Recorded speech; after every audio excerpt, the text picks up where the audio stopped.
Cup కలలుగన్న కళ్ళు ఏళ్ల తరబడి ఎదురుచూపులు, మహిళా క్రికెటర్ల ఆశలు, అభిమానుల ఆకాంక్షలు, మువ్వెన్నెల జెండా రెపరెపలు అన్నీ సాకారమయ్యాయి.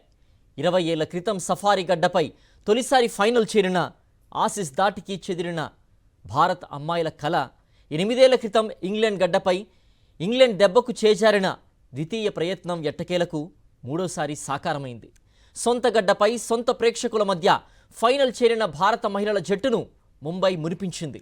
ప్రపంచ కప్ను సగర్వంగా చేతికందించింది.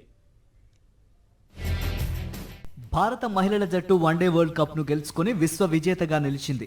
టీమిండియా ఈ టైటిల్ సాధించడం ఇదే మొదటిసారి. డివై పాటిల్ స్టేడియంలో జరిగిన ఫైనల్లో భారత్ 52 పరుగుల తేడాతో దక్షిణాఫ్రికాను చిత్తు చేసింది. వర్షం కారణంగా మ్యాచ్ 2 గంటలు ఆలస్యంగా ప్రారంభమైంది. టాస్ ఓడి ముందుగా బ్యాటింగ్కు దిగిన భారత్ 50 ఓవర్లలో 7 వికెట్ల నష్టానికి 298 పరుగులు చేసింది. షెఫాలి వర్మ, దీప్తి శర్మ అర్ధ సెంచరీలు సాధించగా స్మృతి మంధాన రాణించింది. షెఫాలి, స్మృతి తొలి వికెట్కు 106 బంతుల్లో 104 పరుగులు జోడించారు.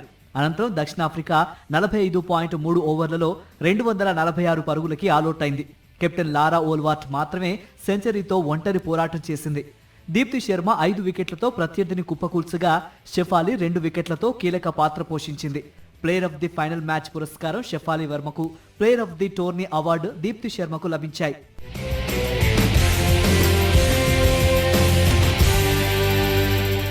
టోర్నీలో గత మ్యాచ్లతో పోలిస్తే ఈసారి భారత్ కు మరింత మెరుగైన ఆరంభం లభించింది. సెమీస్ లో విఫలమైన షెఫాలి దాటిగా మొదలుపెట్టగా స్మృతి కూడా కొన్ని చక్కటి షాట్లాడింది. కాప్ వేసిన మొదటి ఓవర్ మెయిడెన్ గా ముగిసిన తర్వాత భారత బ్యాటర్లిద్దరూ జోరు ప్రదర్శించారు.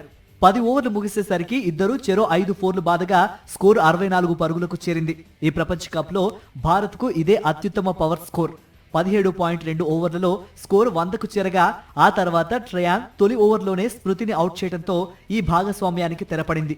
49 బంతుల్లో అర్ధ సెంచరీ పూర్తి చేసుకున్న అనంతరం షెఫాలి మరింత వేగంగా ఆడే ప్రయత్నం చేసింది.